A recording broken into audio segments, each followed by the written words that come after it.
If you're wondering when to start talking about sexuality with your children, it really does begin at birth. And maybe you're not talking as much as you're showing and showing being a role model as to what a healthy relationship looks like, what it feels like to feel love and to be safe, and how to trust other people. These are things that develop at a very young age for children, as younger than age 2. So from 0 to 2, your main role is going to be as a role model.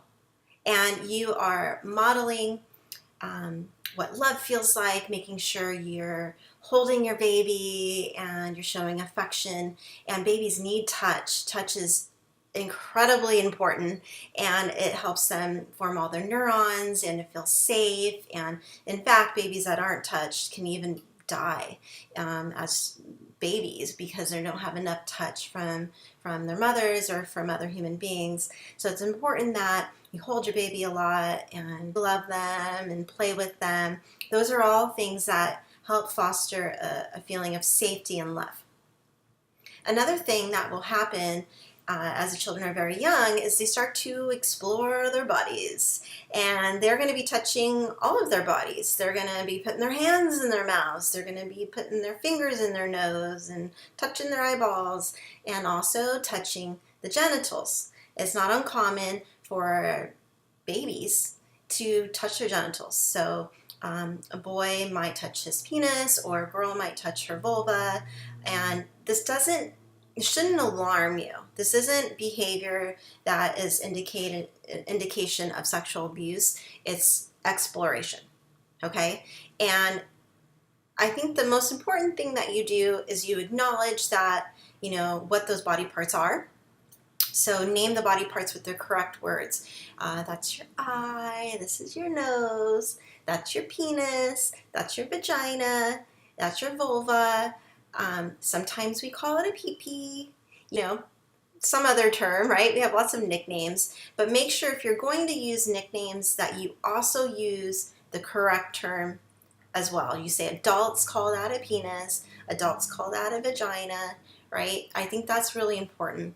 And that's important because you're laying the foundation so that your children are not as high of a risk for sexual abuse. The last thing you would want is to have a nickname for your child's private parts, and they try to tell an adult that someone was touching that part, and it's this nickname that the adult has no idea what they're talking about. For example, maybe in kindergarten, your child or a child says, my cousin Tommy touched my pocketbook. And the teacher's like, oh, well, tell Tommy that that's your wallet or that's your money, and totally missed what was really happening because of the nickname. And I mention this because it's happened, and I certainly don't want it to happen to your child. So again, naming the body parts correctly is really important as soon as possible as they start exploring their body. That's important. The other thing is if they are touching their private parts, you say those parts are our private parts, so we only touch them when we're in private. Okay, and you can even name the private places. You can say when we're at home, in the bathroom, when we go potty, that's when we might touch our private parts, or in our bedroom, or whatever you want to say. But it's not something you let other people see. It's a private part that is a part of your body you cover and you don't touch when you're in public places, when you're out around people. And there's definitely a simpler way to say that, and as your children are young, you'll want to make sure it's appropriate for them to understand. But those are some of the things that you're going to do really early on, from just 0 to 2. This is the stuff you want to be aware of and make sure that you're doing.